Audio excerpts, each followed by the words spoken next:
네, 오늘 2부는 박주민 민주당 의원과 함께하겠습니다. 어서 오세요. 네, 안녕하십니까. 오늘 여러 가지 현안을 좀 여쭈려고 모셨는데 그래서 어떤 질문부터 드릴까라고 생각하고 있었는데 선택지를 결국은 의원님이 막으신 것 같은 게 지금 판례를 준비를 해오셨나요? 예. 최근에 이제 의대 증원 네. 관련된 발표도 있었고 네. 현재까지의 상황과 앞으로의 진행 방향에 대해서 좀 설명을 드리면 좋을 것 같아서 판례를 하나 제가 만들어 왔긴 했어요. 네, 그래서 준비해 오신 성의도 있는데 일단 그거부터 여쭤보겠습니다. 알겠습니다. 지금 의대 증원 발표가 네. 있었는데, 네. 근데 의사협회 쪽에서는 좀 반발을 하더니 그 다음에 좀 이야기는 좀 별로 또 안 나오는 것 같더라고요. 네. 상황이 어떻습니까? 우선은 작년까지 이어졌던 의료 대란이 일단 멈춰지면서 지속적으로 이제 의료 개혁이 추진돼 왔고 이재명 정부 하에서의 의료 개혁은 비교적 순항하고 있다 이런 말씀을 좀 드리겠습니다. 지금까지 상황부터 좀 말씀을 드리고 앞으로 방향 말씀드리면서 질문에 대해서 좀 말씀 좀 드리도록 하겠습니다. 네. 과거에는 이제 지역의 의료 인력이 좀 부족하다. 그리고 필수 분야에도 의료 인력이 부족하다.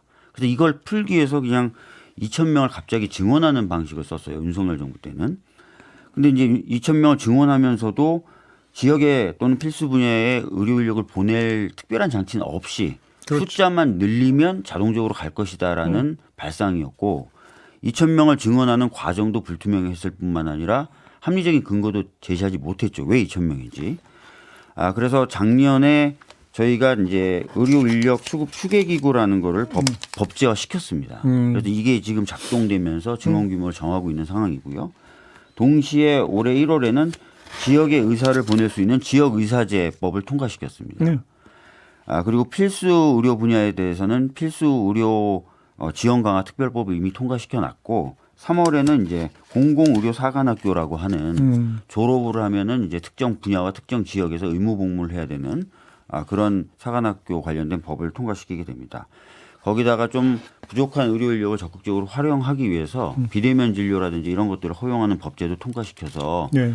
지금까지 말씀드린 것처럼 어려움이 있었지만 비교적 수십 년간 해오려고 했던 의료개혁 방향대로 순항을 하고 있고 대부분의 것들이 법제화되고 있다라는 말씀을 드리겠습니다. 그러니까요. 이제 증원되는 분을 이제 거의 이제 지역의료 쪽으로 돌린다라는 게 이제 큰 맞습니다. 틀이잖아요. 신규 TO는 다 지역의사 TO로 잡아가지고 지역의 부족한 의료 인력들을 충원하는 식으로 지금 하기로 했습니다. 근데 환자단체나 이런 쪽에서는 그 네. 668명인가요? 평균 1년에? 네네네. 680명 정도 되죠. 680명. 예. 이게 좀 부족한 거 아니냐. 의료계 단체를 좀 눈치 본 거 아니냐. 뭐 이런 얘기도 좀 하던데요. 사실은 이제 뭐 그런 평가를 하실 수는 있는데 지금 교육 현장이 조금 어려움을 겪고 있는 것도 사실입니다. 예, 그러니까 24학번, 25학번, 5학번이 수업 여건 문제죠. 맞습니다. 그래서 교육 여건이 조금 어렵다 이런 상황에 대한 부분을 좀 정부가 판단한 것 같고요. 그리고 또 하나는 과거처럼 이렇게 지역의사제라든지 공공의료 사관학교가 없는 상태, 즉 의대 증원을 많이 늘리면 자동적으로 또는 우연적으로 흘러갈 것이다라는 것과는 달리 아까 말씀드렸던 대로 아예 타겟팅을 하는 식으로 증원을 하는 그건 거기 좋은 것 때문에 같아요. 예. 그래서 증원 규모의 필요성에 대해서는 조금 전제 조건이 좀 다른 부분이 있다라는 말씀 드리도록 하겠습니다. 그리고 또 한 가지 이제 응급실 뺑뺑이가 문제였는데 네. 오늘 아침에 이제 보도가 조금씩 나오기 시작을 했던데요. 이제 사정에 어떤 지정 의료기관을 정하면 만약에 응급 상황 발생 걸로 가는 이런 시스템을 구축한다 이런 이야기가 좀 나오는 것 같은데요. 맞습니다. 사실은 이제 전반적으로 응급실 뺑뺑이 문제가 심각하지만 네. 그것을 해결하기 위한 의료 자원은 또 각 지역마다 좀 다릅니다. 그렇죠. 그렇기 때문에 우선 정부에서는 각 지역별로 맞춤형 해법이 있는지를 탐구하고 있는 상황이고요. 그러면서 특별하게 몇몇 지역에서는 그 지역에 적합한 모델을 만들어서 시범 사업을 하게 될 겁니다. 네네네. 그러면 이제 그런 해법들이 좀 나오겠죠. 그러면 그런 해법들을 활용하거나 확대하는 방식으로 응급실 뺑뺑이 문제도 해결하려고 하고 있습니다. 그래요. 네. 알겠습니다. 그건 좀 이제 구체적인 계획이 공식 발표되면 그때 좀 이제 더 자세히 좀 짚어봐야 될 것 같고요. 뭐 의료계 문제는 요 정도로 좀 가름하고 여러 정치 현안에 대한 좀 어떤 우리 의원님의 평가 입장도 좀 궁금한데 일단 지난주 목요일에 윤석열 내란 우두머리 피고인에 대한 판결이 나왔습니다. 네. 일단 어떻게 평가를 하십니까, 의원님은? 저는 상당히 잘못된 판결이다라고 생각을 합니다. 어떤 점에서요? 일단은 시민들이 그 당시 내란 상황을 막았는데 윤석열이 자제한 것으로 되어 있고요. 네. 그리고 이 내란에 대한 모의라든지 이런 것들이 사실상 없었고 굉장히 우발적으로 그러니까요. 무계획적으로 이루어졌다라고 평가를 했습니다. 예. 그런 것들과 연관돼서 형도 이제 무기징역이라는 형을 선택하면서 오랜 공직 생활을 했기 때문에 오히려 감형해야 된다라든지 이런 엉뚱한 표현을 썼습니다. 그래서 법리적인 평가라든지 양형 관련된 평가가 전반적으로 잘못된 역사적으로 봤을 때 비판받을 수밖에 없는 잘못된 판결이라고 생각합니다. 지금 조금 전에 전해드렸는데 판결문이 사흘 뒤에 나왔는데 비실명화 처리해가지고 좀 돌렸다는 거잖아요. 네. 그건 어떻게 평가하세요? 사실 뭐 헌재 결정문 같은 경우도 좀 실명으로 공개가 돼 있지 않습니까? 그러니까요. 그러면서 다수 당사자가 그 당시 어떤 행위를 했는지가 다 드러났고 그 의미는 아마 이 사건이 굉장히 역사적 의미가 있기 때문에 전 국민들이 이 사안을 알고 또 평가를 해야 된다라는 차원이었을 겁니다. 그런 차원에서 봤을 때 1심 판결문 역시도 다 공개되는 것이 맞고요. 법원 입장에서도 본인들의 판단이 제대로 된 판단인지에 대해서 역사 앞에 부끄럽지 않다면은 공개하는 게 맞겠죠. 그러니까요. 근데 1100페이지 정도에는 판결문을 공개하면서 대부분을 비실명 처리해서 일반 시민들이 그것을 보기가 어렵게 만들었다는 것 자체가 매우 자신 없음을 증명하는 것 아닐까 이렇게 생각합니다. 근데 지금 일반 사건 그 판결문 공개 원칙은 좀 어떻게 되는 겁니까? 일반 사건의 경우에는 비실명 처리하는 게 맞습니다. 근데 그런 것들은 이제 개인의 어떤 권리 보호라든지 프라이버시 이런 문제 때문에. 차원인데 네. 방금도 말씀드렸지만 이 사건은 굉장히 역사적 의미가 있는 판결이고 그렇죠. 전 국민들이 이 사안을 알면서 평가를 해야 되고 논의를 해야 되는 사건입니다. 그렇기 때문에 비실명이라고 하는 그 원칙에는 맞지 않는 아니 오히려 공개해야 되는 게 맞는 이거저것도 재판 과정이 다 공개됐잖아요. 사실입니다. 다 중계를 했기 때문에 아니 다 중개해놓고 지금 판결문 그러니까 익명화 처리한다는 게 말이 되는 얘기인가요? 그것도 말이 안 되고요. 그래서 이 부분은 좀 바로 잡히는 것이 맞을 것 같다 생각됩니다. 예. 그 사면금지법은 어떻게 평가하세요, 의원님은? 사면금지법 같은 경우에는 전 필요하다고 봅니다. 내란이나 외환 같은 죄의 경우에는 매우 심각한 범죄 아니겠습니까?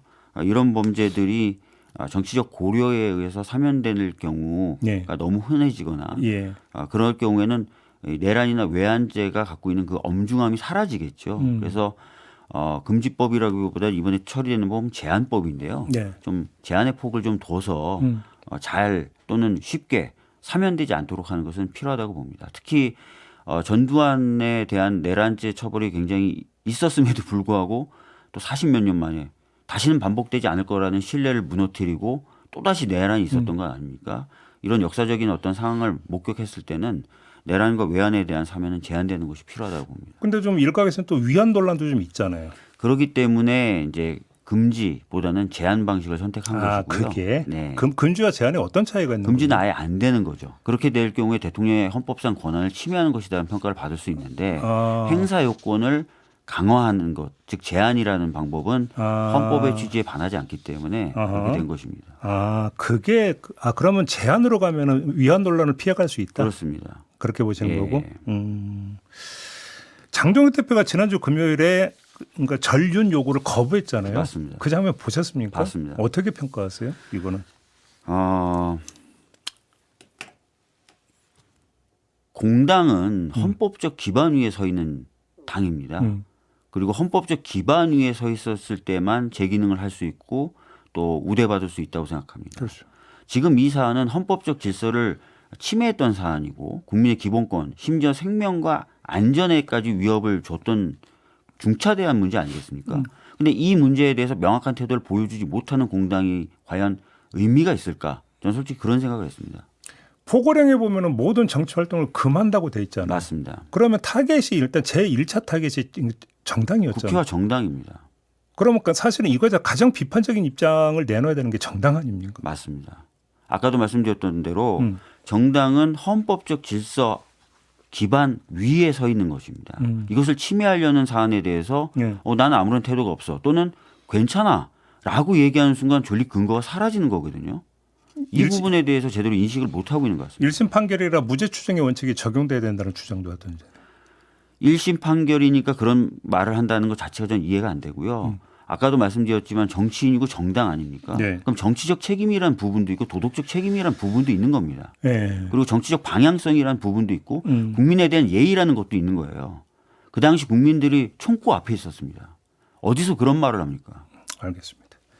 서울시장 선거 얘기로 좀 넘어갔으면 좋겠는데요. 일단 지금 서울시장 도전 선언을 하셨는데 네. 어떻습니까? 좀 그러니까 자가 진단을 좀 해주신다면. 뭐 이제 본격적인 시작을 하는 상황이라고 생각합니다. 그래요? 그동안 여러 가지 정책들을 준비해 왔고 그것들을 이제 밝히는 단계에 있고요. 다른 어떤 후보들과 잘 경쟁해서 치열하게 하다 하면은 민주당이 서울시를 탈환해 오는 결과를 낳을 수 있을 것이다라고 보고 있습니다. 서울시장 선거를 가르는 최대의 변수는 부동산 이슈가 될 거다라는 전망이 많이 있었습니다. 많이 있습니다. 그리고 지금 이제 이재명 대통령이 SNS를 통해서 부동산 관련 메시지를 계속 내고 있습니다. 네. 그것이 어떤 영향을 미치고 있다고 그렇게 진단을 하세요? 우선은 이제 부동산 문제를 해결하겠다는 강력한 의지를 대통령님 차원에서 계속 거듭 밝히고 있는 것이고 현재까지는 그런 의지와 네. 방향성에 대해서는 시장을 포함한 많은 분들이 찬성을 하고 있는 것으로 보여집니다. 네. 그리고 방향 자체도 매우 옳고요. 네. 그렇기 때문에 저 같은 경우에는 대통령님 뜻과 함께 서울시장 출마를 의사를 밝힌 사람으로서 그러한 정책이 힘있게 추진될 수 있도록 도우려 하고 있고요. 더 나아가서 제가 이미 발표했던 공급책, 그러니까 청년들을 위한 4만 호, 신혼주택, 신혼부부 등을 위한 시민들을 위한 15만 호 공급, 네네네. 특히 용산에는 2만 호를 공급하겠다 등의 공약들을 보다 더 잘 홍보하고 알려서 집값 안정이라든지 서민들의 어떤 주거 불안의 해소 이런 것들에 도움을 좀 드리려고 하고 있습니다. 근데 좀 의원님 체감이 어떤지 좀 궁금한데 이제 네. 일반적 그 분석은 그러니까 이 부동산 문제 때문에 서울시 유권자들의 성향이 좀 보수화됐다. 부동산 요인 때문에 네. 이런 진단을 많이 했었잖아요. 혹시 그런 걸 체감을 하세요? 아무래도 이제 부동산 문제에 민감하시다 보니까 부동산 문제를 둘러싸서 싸고 민주당에 대해서는 조금 불안하다라는 말씀을 하시는 분들이 계세요. 어떤 점이 그런데 그 점은 주로 공급 관련된 문제입니다. 아 그래요? 정비 사업에 대해서 민주당은 소극적이지 않겠느냐. 그러나 그렇지 않습니다. 이미 저를 포함한 많은 우리 서울시장 출마 예정자들이 민간이든 공공이든 보다 더 적극적으로 주거를 공급하겠다라고 얘기를 하고 있습니다. 특히 민간의 경우에 오세훈 시장보다 훨씬 더 적극적으로 인허가권의 어떤 상하 이양이라든지 이런 것들을 통해서 신속하게 진행을 시키겠다. 특히 저 같은 경우에 거기에 더해서 금융적인 기법 등을 동원해서 초기 분담금 문제라든지 조합 결성의 문제라든지 이런 부분까지도 넘어드리겠다. 그래서 훨씬 더 빠르게 공급할 수 있도록 해드리겠다라는 말씀을 드리고 있거든요. 그래서 그동안 민주당에 대해서 가졌던 불안감, 재건축, 재개발 등에 대해서 소극적이거나 부정적이다. 이런 생각은 안 가지셔도 될 것 같습니다. 알겠습니다. 그 이재명 대통령 사건 공소 취소와 국정조사 추진을 위한 의원 모임, 네, 줄여서 공취모. 네. 의원님도 여기 이름을 올리셨던데 맞습니까? 네. 그러니까 이재명 대통령님에 대해서 윤석열 검찰이 했던 수사 네. 그리고 기소 그리고 그로 인해서 진행되고 있는 재판에 대해서는 저는 심각한 문제가 있다라고 생각을 합니다. 이것은 야당 대표였던 이재명 대통령에 겨냥한 정치적 목적 하에서의 수사와 기소였다고 생각하기 때문입니다. 네. 그래서 이런 취지에 동감하기 때문에 이름을 올렸던 것이고요. 근데 유시민 작가가 이걸 네. 두고 미친 짓이라는 어떤 평가를 내놓은 바가 있는데 그건 어떻게 받아들이셨어요? 그러니까 뭐 당원분들이 이런 어떤 흐름을 어떤 개파적 성격의 것으로 보시고 비판하시는 지점이 있습니다. 그런 우려를 잘 알고 있고요. 그래서 그런 부분에 대해서 반성할 부분은 반성하고 뭐 이 모임을 주도하시는 분들께 전달할 것은 좀 전달하고 그렇게 하도록 하겠습니다. 근데 유시민 작가가 이제 지적하고 많이 그 원내 일당인 지금 다수당이고 네. 여당이면 네. 뭐 국정조사라든지 이런 식으로 문제를 풀어야지 무슨 뭐 설명운동 이런 거냐 이런 네. 취지로 얘기를 했는데 근데 또 이 의원 모임에 또 국정조사 추진이 들어가 있거든요. 맞습니다. 그럼 궁극적으로는 네. 여론화 작업을 해가지고 국정조사를 통해서 이 어떤 실태를 밝혀야 되는데 이게 활동 목적 이렇게 봐도 되는 겁니까? 네, 맞습니다. 검찰청이 역사적 평가를 받고 지금 해체되는 상황이지 않습니까? 네. 그 과정에서 검찰이 그동안 했던 수사 기소 남용 건들에 대해서는 밝혀져야 됩니다. 그냥 해체만 된다고 해서 끝나는 건 아니지 않습니까? 네네네. 잘못된 행위를 했기 때문에 해체한다고 했기 때문에 이 잘못된 행위들이 어떤 것이 있고 그 원인은 무엇이었는지가 규명될 필요가 있습니다. 네. 그래서 이것과 관련된 국정조사는 전 진행되는 것이 맞다고 생각합니다. 그래서 국정조사 결과 이건 검찰권이 남용됐네, 잘못됐네라고 판단되는 것들은 그에 따른 적절한 조치들이 수반돼야 된다고 생각합니다. 그러면 여기에 참여한 의원들이 이제 집단적 목소리로 국정조사를 추진해야 된다는 목소리를 낸 건데 네. 이거에 대해서 원내 지도부의 응답은 있었습니까? 현재까지 원내 지도부의 공식적이고 명시적인 어떤 입장 표명은 없었는데 고민하고 있을 거라고 저는 생각합니다. 그래요. 네. 그 합당 논란이 여전히 지금도 좀 계속되고 있는 것 같습니다. 특히 이제 당원들 사이에서 뉴 이재명이라는 그러니까 용어도 등장했고 여러 가지 어떤 갈등 요인들이 좀 계속적으로 좀 산발적으로 진행이 되고 있는데 이 현상은 어떻게 평가를 하세요? 민주당은 굉장히 큰 당이 됐고요. 원래부터 다양했던 스펙트럼이 그래서 더 다양해졌습니다. 이것저것 다양한 논란이 있을 수 있습니다. 네.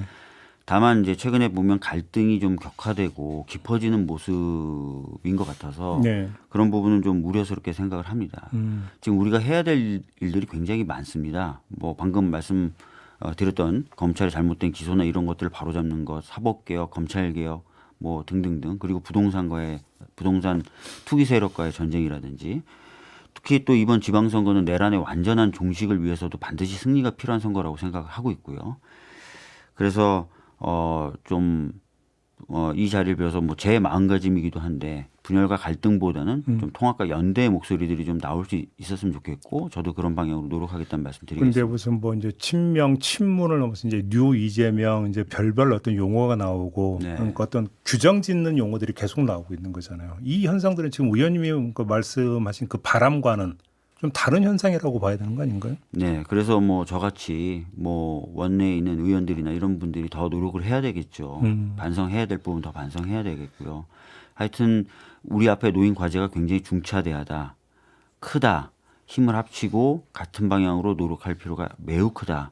이렇게 생각해 주시면 좋을 것 같습니다. 마지막으로 짧게 복귀한 송영길 전 대표의 역할은 뭐가 돼야 된다고 생각하십니까? 일단 송영길 대표님 그동안 고생 많으셨다는 말씀 드리겠습니다. 네. 전부 무죄를 받긴 했지만 그 과정이 굉장히 힘드셨을 거라고 생각해요.